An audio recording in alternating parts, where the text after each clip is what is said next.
Hola, ¿qué tal? Bienvenidos a un programa más de Confederación Iberoamericana de Nuestro Señor.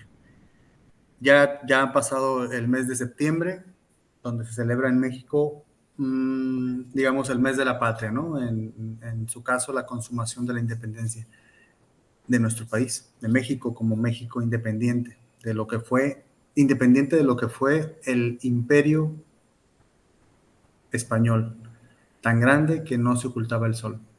Pues el día de hoy vamos a hablar de un personaje que es el verdadero padre de la patria, llamado Agustín Iturbide. Y para esto acompaña Catherine González desde la Ciudad de México. Adelante, Catherine. Gracias. Bueno, para empezar, creo que vamos a iniciar ahora con esta oración, todos los programas. Padre, ven Espíritu Santo, llena los corazones de tus fieles y enciende en ellos el fuego de tu amor. Envía tu Espíritu y renovarás la faz de la tierra. Listo. Comenzamos entonces con este personaje, con Agustín de Iturbide. Bueno, es mejor conocido como Agustín de Iturbide. Él, Agustín I de México, porque fue el primer monarca que tuvo México. Del 22 de mayo de 1822 al 19 de marzo de 1823. Su nombre completo es Agustín Cosme Damián de Iturbide y Aramburu. La fecha de nacimiento es el 27 de septiembre de 1783 en Valladolid, del Virreinato de la Nueva España.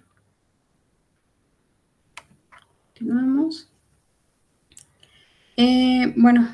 Antes de pasar a conocer más a Iturbide, me gustaría mencionar algunos sucesos anteriores a la independencia, por lo cual se fue dando todo este movimiento de la independencia. Como sabemos, el Imperio Español, desde el descubrimiento de América, que fue en 1492, hasta 1810, pues fue como formarse todo este gran imperio, ¿no? Desde los Reyes Católicos, con la reina Isabel y Fernando, pues comenzó como un gran imperio, ¿no? Que se fue debilitando con el paso de los años, y de hecho ahorita vamos a ver cómo es que se fue debilitando el imperio. Por diversos ataques, ya sea protestantes, la masonería, el liberalismo, que realmente todo, como sabemos, es en contra de la Iglesia Católica, ¿no? De la Iglesia que dejó nuestro Señor Jesucristo. Una de las principales rupturas también fue aquí la muerte de Carlos II, pero ahorita lo vamos a ver, que no tuvo descendencia y perdió la sucesión por herencia, pero vamos a ir viendo cada uno de cómo se fue dando todo esto. La sucesión de los reyes del imperio fue así. Primero estuvo la casa de Trastámara con Isabel I y Fernando. Estuvieron ellos en el trono 37 años, entre los dos, gobernando, y como ya sabemos, pues fue una gran reina. Hizo muchas cosas por el imperio y por todas las tierras, ¿no?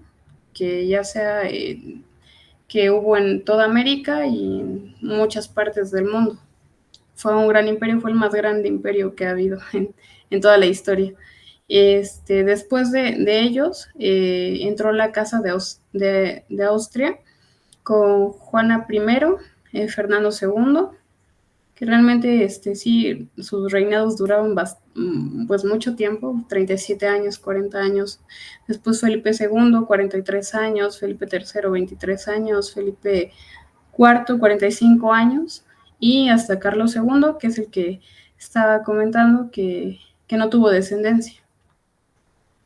Como no tuvo descendencia y falleció, posteriormente estuvo el archiduque Carlos, pero solamente estuvo 12 años, y en ese lapso que estuvo reinando hubo una guerra de sucesión, la guerra de sucesión española, que duró 15 años, pero realmente en ese reinado pues hubo ahí mucho conflicto, ¿no?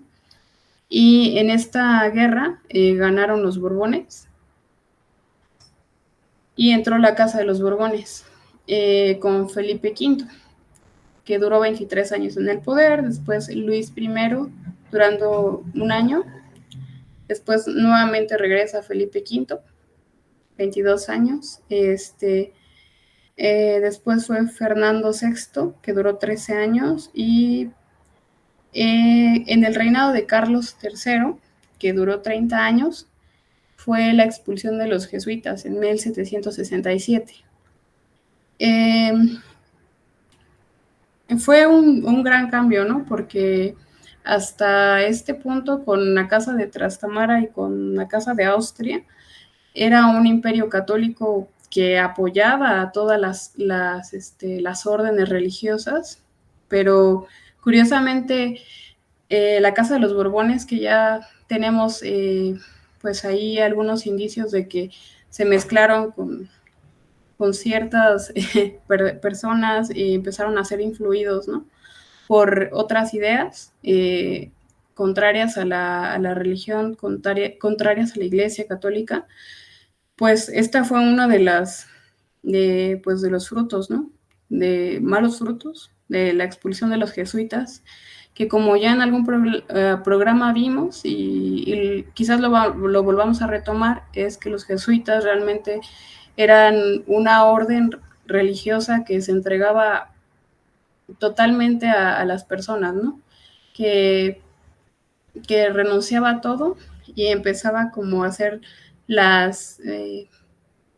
algunas pues sacrificios, algunas acciones que quizás no cualquiera hace, ¿no?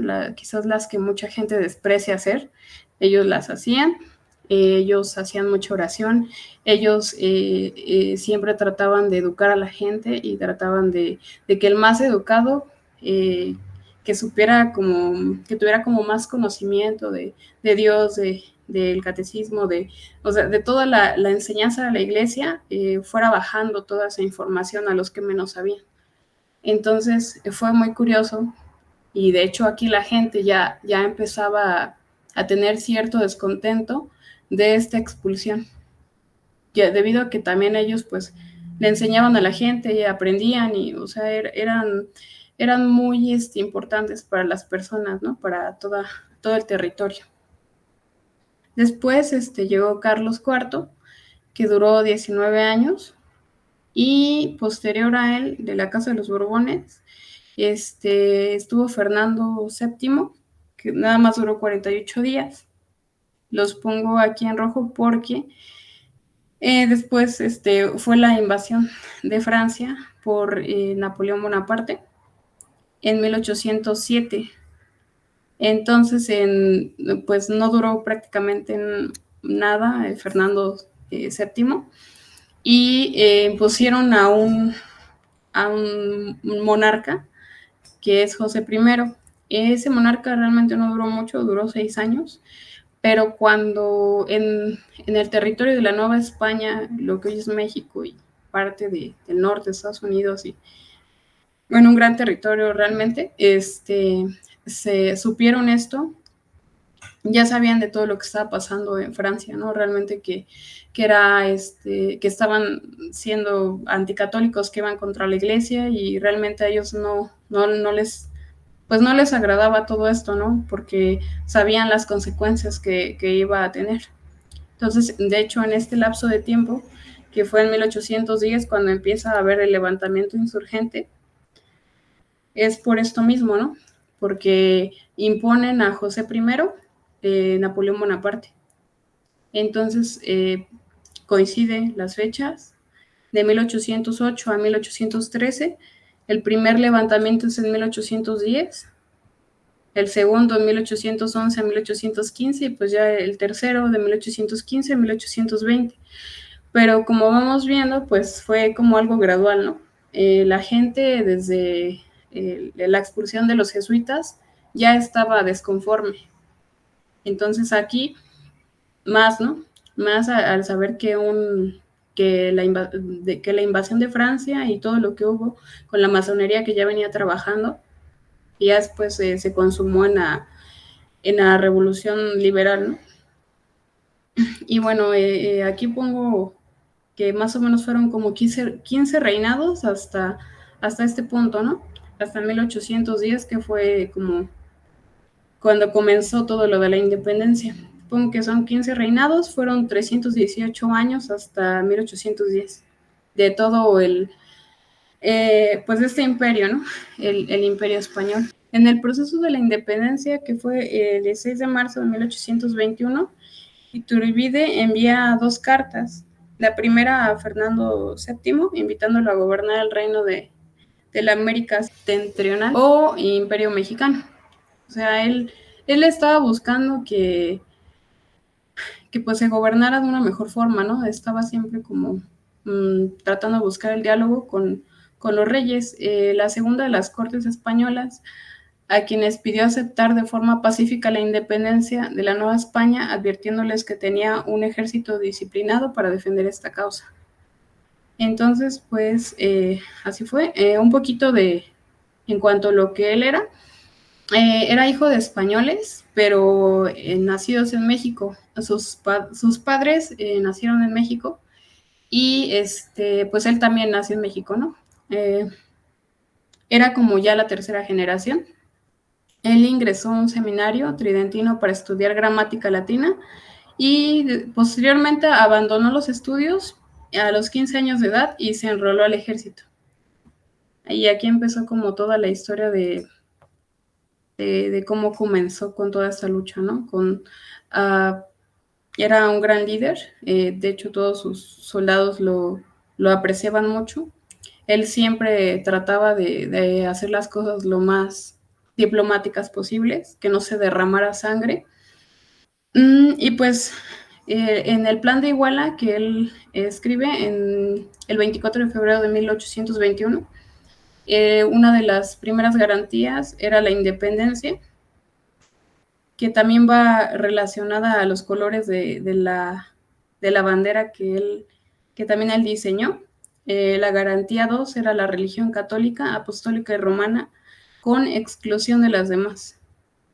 Y la garantía 3, la unión de todos los habitantes, que van relacionadas a los colores. Y pues él, como ya lo hemos comentado, pues era una persona muy diplomática, hasta hizo los tratados de Córdoba con el virrey de O'Donoghue y pues se firmó, ¿no? De la independencia. Entonces realmente él es el que consumó la independencia.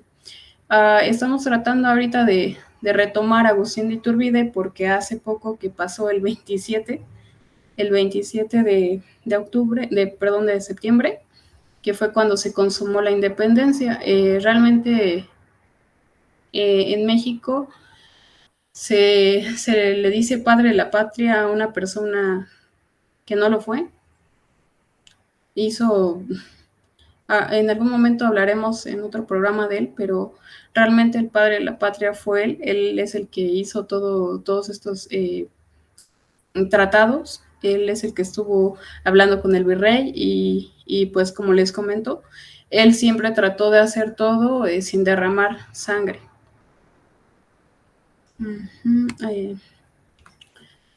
Y pues aquí hay un escrito de él para los mexicanos, el 27 de septiembre de 1821, y dice así: ya estáis en el caso de saludar a la patria independiente, como os anuncié en Iguala.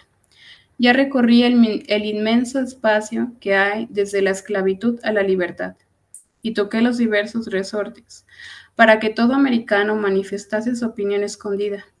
Ya me veis en la capital del imperio más opulento, sin dejar atrás ni rollos, ni sangre, ni campos talados, ni viudas desoladas, ni desgraciados hijos que llenen de maldiciones al asesino de su padre. Por el contrario, recorridas quedan las principales provincias de este reino, y todas uniformadas en la celebridad han dirigido al ejército trigarante vivas, expresivos y al cielo votos de gratitud.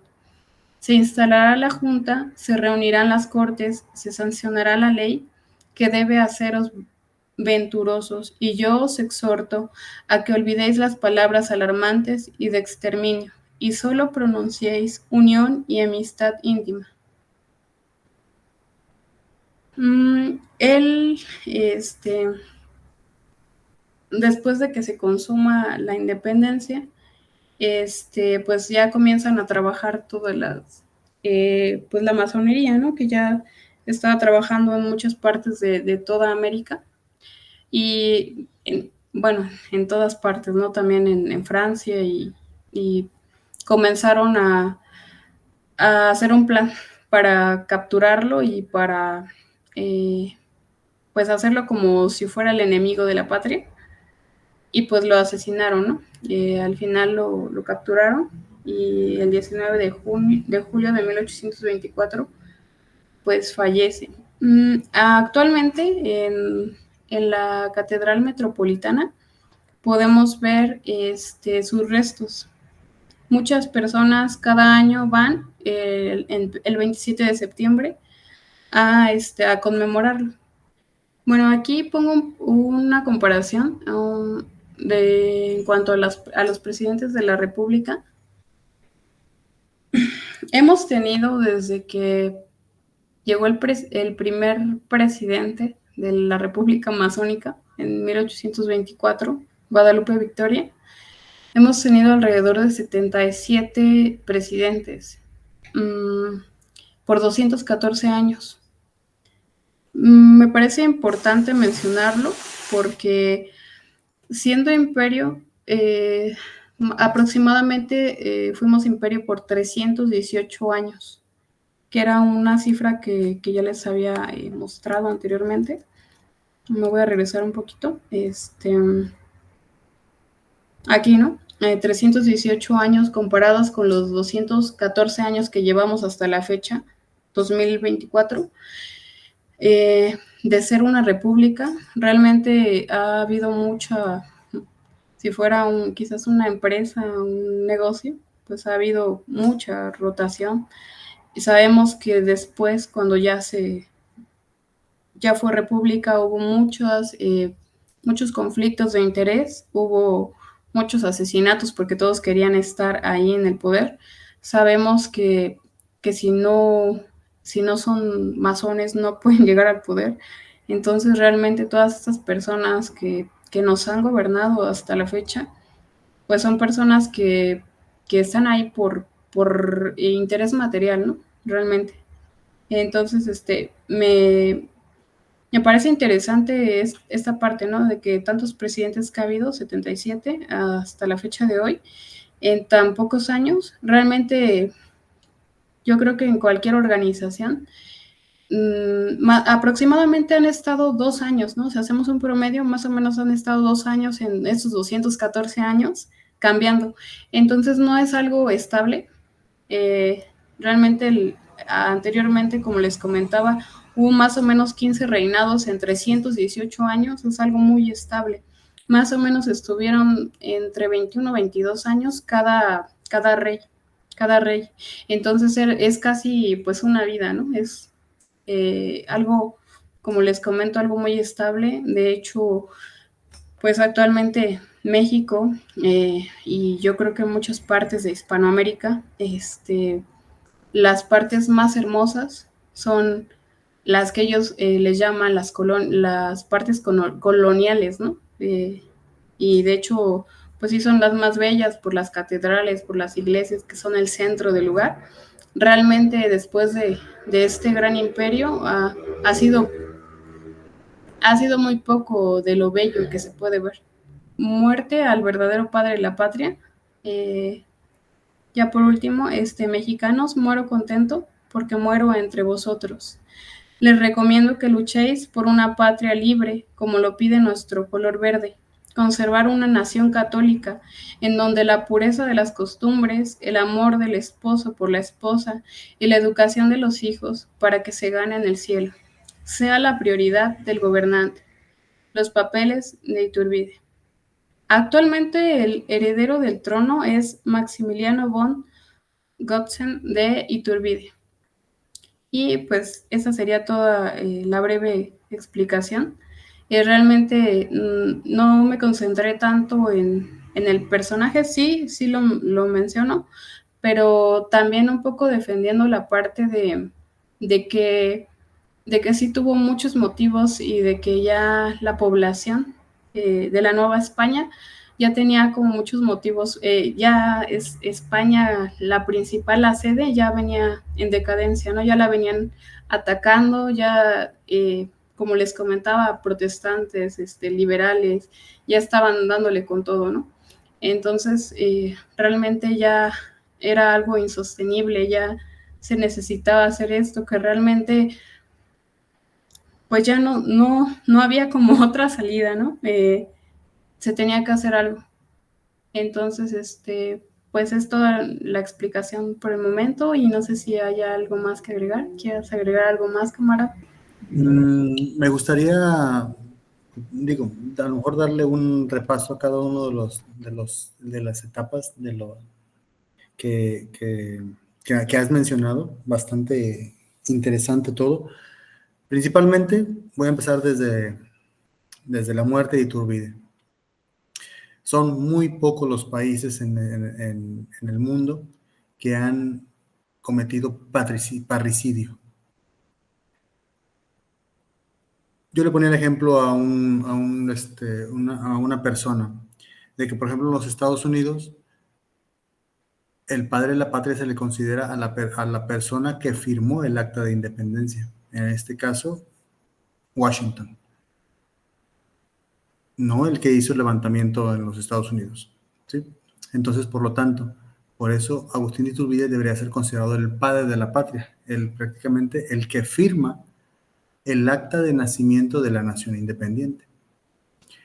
Bueno, voy a regresarme un poquito entonces a lo que comentas, como si hay un quiebre entre la monarquía española, porque se dice que en ese siglo XVIII, donde pierden los Austrias el trono español para caer en manos de los Borbones, y recordemos que ya Francia, desde principios del siglo XVIII, pues ya se habían inaugurado las primeras logias masónicas. Entonces, ese periodo de siglo XVIII,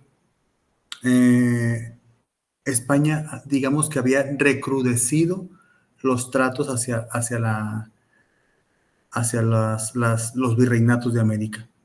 Tradicionalmente, los reyes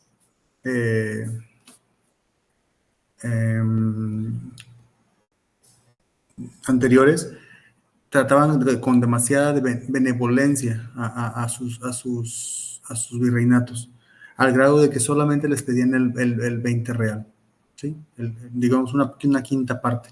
Y sin embargo, prácticamente todo se reinvertía en América. Pero eso cambió con los Borbones. Los Borbones eran a la usanza francesa, que los franceses sí hicieron colonias de tipo inglés, es decir, de expoliación.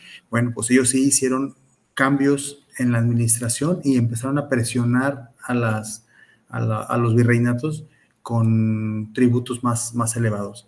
Y bueno, y has mencionado un punto importante, la expulsión de los jesuitas, cuya educación en el territorio de la España americana, pues había sido un pilar importantísimo en toda América. Entonces eso sí fue un parte de enojo hacia esa nueva casa gobernante. Pero también cuando llega el gobierno de José I, pariente cercano de Napoleón Bonaparte, pues ahí empieza a recrudecerse, ¿no?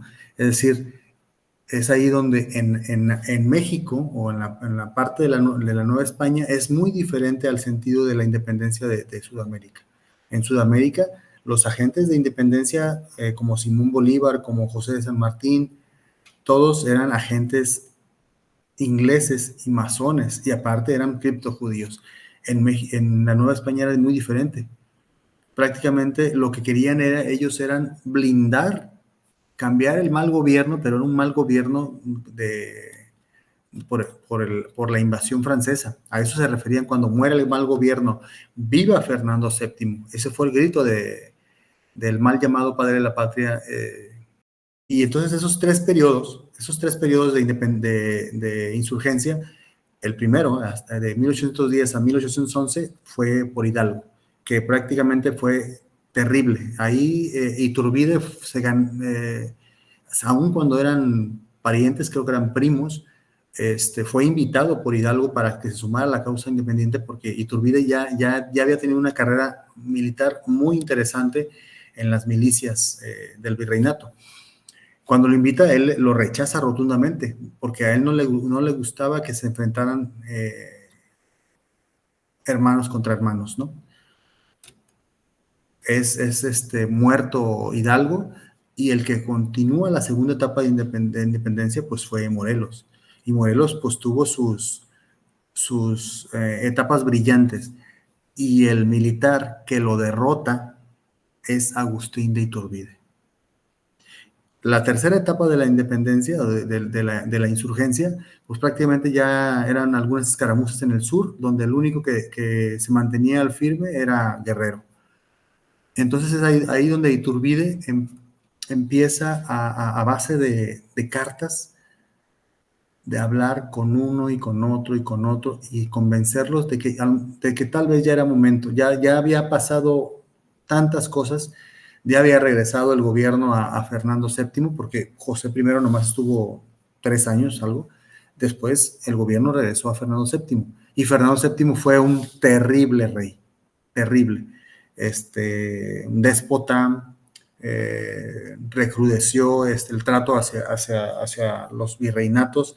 Entonces, pues ahí es donde se da cuenta Iturbide que pues era mejor, pues ya como ya había madurado, digamos, del virreinato de la Nueva España, entonces pues a lo mejor sí era momento de una independencia, pero aún como el sentido de todo en el mundo, la manera de gobernar más eficiente es la monarquía, porque son gobiernos que son estables, ¿sí? Duran 20, 30 años, algunos hasta 40 años, entonces no hay fluctuaciones en las que cada 6 años, cada 4 años está cambiando de gerente, porque eso es lo que es la república.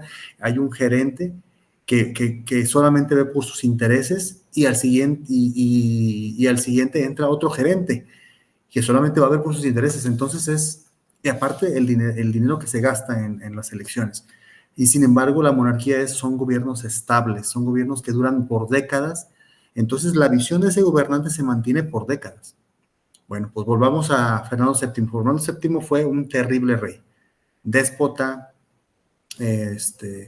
Cuando Agustín de Iturbide, viendo que ya no había marcha atrás, empieza a diseñar el plan de independencia, y le ofrece el trono a Fernando VII o a alguien de la Casa Real. Ahí podemos demostrar que Agustín era leal primero al rey. Cuando lo niegan, le rechazan, casi le escupen la cara con la propuesta, pues es donde el mismo Congreso constituyente del que había logrado la independencia, pues el mismo ejército, el mismo Congreso lo nombra a él como emperador. Y entonces es ahí donde, pues bueno, él empieza su reinado, le ordena a ese mismo Congreso el escribir la nueva Constitución. Algo muy importante, tanto Miguel Hidalgo como Morelos como Iturbide, era importante que México o el nuevo imperio o la nueva España continuaran siendo católicos. Todo cambió cuando viene el emperador Poinsett de los Estados Unidos y le ofrece comprarle el norte del país, los estados de Texas y hasta California. Y sin embargo, Iturbide se mantiene patriota y le dice que el suelo nacional mexicano se mantendrá con la sangre del último de sus hijos. Y es ahí donde se percata Poinsett de que es imposible comprar a esta persona. Cada uno de los actos de gobierno de Iturbide iniciaba con una misa. Es algo muy importante. Entonces, cuando Poinsett se da cuenta de eso, pues empieza a mover todos sus contactos masónicos, empieza a mover las fichas para buscar el asesinato de Iturbide. Y es ahí donde Iturbide pues disuelve el Congreso. Y cuando se levanta en el plan de Casamata, Santana, pues es ahí donde decide Iturbide abdicar para no provocar derramamiento de sangre. Muchos le podrán reclamar eso, que él siendo un gran militar hubiera podido rápidamente aplastar esa insurrección, pero lo que no quería era eso, manchar con sangre el suelo mexicano, de mexicanos. Y bueno, pues se va a Europa. Cuando se entera en Europa que pensaban la Santa Alianza, que era Inglaterra, Francia y España, invadir México, es cuando regresa. Y es por eso que al regresar ya había el Congreso lo había declarado como traidor a la patria y que fuera asesinado o fusilado en el acto. Y bueno, es ahí donde podemos darnos cuenta de que México inicia su vida independiente asesinando a su propio padre. Pues es todo. No sé si tengas algo más que agregar, camarada. No, pues me parece interesante lo que comentas de que él trató de que hizo, bueno, que lo recalques, de que trató de hacer como todo de la forma más correcta, porque es la gran diferencia que hay entre la revolución comunista, el liberalismo, de que buscan matar o sea, al que está en el poder, no les importa la jerarquía, no tienen respeto por nada. Entonces, él siempre tuvo respeto por la jerarquía, por el que estaba arriba y trataba de hacer las cosas lo mejor, ¿no? Lo mejor que se pudiera. Siempre se manejaba de esta forma y es algo que lo caracteriza y así debe ser un caballero, ¿no? Un verdadero caballero que está defendiendo, pues realmente defendió a la patria, defendió a todas las personas que se consideraran parte de este territorio, ¿no? Porque no es de que, y es una de las cosas que a veces también pues nos podemos a pensar, porque no es que se desprecie a personas que a lo mejor no son del país, pero realmente hay personas que llegan a los países para imponer lo que ellos traen, más bien ellos son los que no se quieren mezclar con nadie, pero cuando llegas a un país para dar todo por el país, eres parte del país, ¿no? A dar, o sea, que empiecen a dar hijos, que empiecen a dar la fuerza laboral, el conocimiento, todo eso, es como si te integraras a una familia, ¿no? Así es. Es muy diferente a que llegues para aprovecharte de esa familia quizás, y ahí ya no eres parte de la patria, porque no te consideras parte de la patria, porque más bien vas a aprovecharte de las personas que están ahí, ¿no? Y es la gran diferencia. Y pues sí, me parece interesante eso que comentas, para que se vea la diferencia de cómo es que actúa un verdadero caballero católico, ¿no? Va luchando, pero va haciéndolo lo mejor que se puede, ¿no? Siempre respetando la jerarquía. Sí, y con reglas, ¿no? Y con reglas propias, ¿no? O sea, mira, por ejemplo, en esta última carta que le escribe al pueblo de México, al final lo que concluye que lo más importante es la familia, la pureza de las costumbres, el amor entre los esposos y la educación de los hijos para que se ganen el cielo. Fíjate en lo que estaba él enfocado como gobernante. Lo mismo que los reyes, ¿no? Lo que los reyes, hasta como vimos, ¿no? Las casas de los reyes, desde Isabel la Católica, eran o sea, esta familia que estuvo gobernando, era católica, realmente un rey católico, como ya lo hemos comentado antes y me gusta comentarlo porque digo, para que todas las personas traten un poquito de como entender cómo estaban, ¿no? En ese tiempo, de que un rey se confesaba y el rey tenía que, o sea, todas las almas de las personas que estaban bajo el mando de ellos, eran parte de su responsabilidad. Si esas almas se perdían, era su culpa casi, o sea, es una gran responsabilidad y él lo sabía también. Así es que un rey es el padre de todos, ¿sí? Así como nosotros como padres somos responsables de la salvación de nuestros hijos, el rey era el responsable de la salvación de cada uno de sus, De sus súbditos. de sus súbditos, exactamente.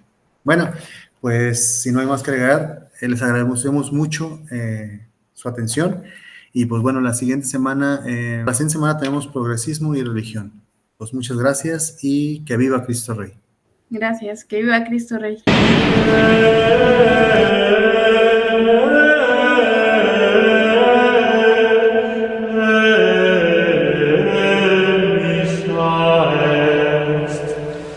Yeah.